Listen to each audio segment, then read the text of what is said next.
Sir, நீங்க எந்த ஆவணத்தின் அடிப்படையில எனக்கு சொந்தமான இந்த இடத்தோட பட்டாவுல இவர் பேரை ஏத்துனீங்க அப்படின்னு நீங்க ஒரு அரசு அதிகாரிகிட்ட போய் கேள்வி கேட்டீங்கன்னா பதில் கிடைக்குமா கிடைக்காதா அப்படிங்கிறது எனக்கு தெரியாது. ஆனா நான் சொல்ற வெப்சைட்ல போயிட்டு கொடுக்க வேண்டியதை கொடுத்து கேட்கிற மாதிரி கேட்டீங்கன்னா ஒரே கிளிக்ல எந்த ஆவணத்தின் அடிப்படையில மாத்துனாங்க, அந்த ஆவணத்தோட நம்பர் என்ன, அது மட்டும் இல்ல அந்த பட்டா மாறுவதற்கு முன்னாடி அந்த பட்டாவோட நம்பர் என்ன, அதுக்கப்புறம் யார் பேர்ல இருக்கிற பட்டா யார் பேருக்கு மாறிச்சு, மாறினதுக்கு அப்புறம் அந்த பட்டாவோட நம்பர் என்ன அப்படிங்கிற எல்லா தகவல்களையும் இந்த மாதிரி ஒரே கிளிக்ல எடுத்துக்கலாம். அதுக்கு ஃபர்ஸ்ட் கூகுள்ல போய் தமிழ்நாடு சிட்டிசன் போர்ட்டல்னு டைப் பண்ணி வர்ற இந்த குறிப்பிட்ட வெப்சைட்டுக்குள்ள போயிருங்க. அதுக்கப்புறம் கைபேசி எண் அப்படிங்கிற இடத்துல உங்க மொபைல் நம்பரை என்டர் பண்ணிட்டு வர்ற ஓடிபியை டைப் பண்ணிருங்க. ஒருவேளை உங்களுக்கு ஓடிபி வரலன்னா கீழே இருக்கிற தமிழ்நிலம் வலைதளத்துக்கு புதியவரா அப்படிங்கிற ஆப்ஷனை தொட்டு ரிஜிஸ்டர் பண்ணிக்கங்க. அதுக்கப்புறமா அப்படியே உள்ள வந்துட்டு முந்தைய பட்டா மாறுதல் விவரங்கள் அப்படிங்கறத தொட்டுருங்க. அதுக்கப்புறமா அடுத்து அப்படிங்கறத தொட்டுட்டு மாவட்டம் அப்படிங்கிற இடத்துல உங்க இடம் எந்த மாவட்டத்தில் இருக்கோ அந்த மாவட்டத்தையும், வட்டம் அப்படிங்கிற இடத்துல அந்த வட்டத்தையும், கிராமம் அப்படிங்கிற இடத்துல உங்களுடைய கிராமத்தையும் செலக்ட் பண்ணிட்டு அடுத்து அப்படிங்கறத தொட்டுருங்க. இப்போ புலையன் அப்படிங்கிற இடத்துல உங்க இடத்தோட சர்வே நம்பரையும், உட்பிரிவு அப்படிங்கிற இடத்துல சப் டிவிஷன் நம்பரையும், தொடக்க தேதி அப்படிங்கிற இடத்துல நீங்க எந்த வருஷத்துல இருந்து பட்டா மாறுதல பார்க்கணும்னு நினைக்கிறீங்களோ அதை செலக்ட் பண்ணிக்கங்க. அதே மாதிரி முடிவு தேதியில நீங்க எந்த வருஷம் வரைக்கும் தேடணுமோ அதை செலக்ட் பண்ணிக்கங்க. அதுக்கப்புறமா சமர்ப்பிக்கவும் அப்படிங்கறத தொட்டுட்டு கீழே இருக்கிற இந்த பாக்ஸை டிக் பண்ணிட்டு பணம் செலுத்த அப்படிங்கறத தொட்டுருங்க. அதே மாதிரி ஒருவேளை இந்த பாக்ஸை நீங்க டிக் பண்ணும்போது ஏற்றுக்கொள்கிறேன் அப்படிங்கிற ஆப்ஷன் ஸ்கிரீன்ல தெரியலனா உங்க மொபைல்ல ஸ்கிரீன் ரொட்டேட் ஆன் பண்ணிட்டு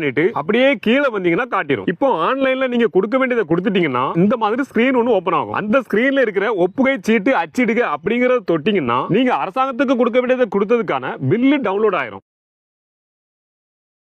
இப்போ மேல இருக்கிற நிலை அப்படிங்கறத தொட்டு விண்ணப்பங்களை பார்க்க அப்படிங்கறத செலக்ட் பண்ணீங்கன்னா நீங்க போட்ட எல்லா விண்ணப்பமும் இந்த மாதிரி ஸ்கிரீன்ல வந்துரும். அதுக்கப்புறமா வலது பக்கத்துல விண்ணப்ப எண் அப்படின்னு ஒன்னு இருக்கு பாத்தீங்களா, அதை நீங்க தொட்டா மட்டும் போதும் உங்க இடத்தோட பட்டா டிரான்ஸ்பர் ஹிஸ்டரி ஒரே கிளிக்ல டவுன்லோட் ஆயிரும். அதனால எவனாவது திருட்டுத்தனம் பண்ணி பட்டா வாங்கியிருந்தாலும் அவன் எந்த டாக்குமெண்ட்டை கொடுத்து பட்டாவை வாங்கினா அப்படிங்கறத ஈஸியா கண்டுபிடிச்சிடலாம். அதனால நீங்க ஒரு இடத்தை வாங்குறதுக்கு முன்னாடி அந்த இடத்தோட பத்திரப்பதிவோட வரலாறு தெரிஞ்சுக்கிறதுக்காக எப்படி விவரமா வில்லங்க சான்றிதழ் போட்டு பாப்பீங்களோ அதே மாதிரி இந்த மெத்தடை பயன்படுத்தி அந்த இடத்தோட பட்டாவோட ஹிஸ்டரியும் கண்டிப்பா எடுத்துருங்க. அதே மாதிரி இந்த பட்டா ஹிஸ்டரி டவுன்லோட் பாத்தீங்கன்னா 2016 வருஷத்துக்கு மேல இருந்து தான் பண்ற மாதிரி இப்போதைக்கு ஆப்ஷன் கொடுத்திருக்காங்க.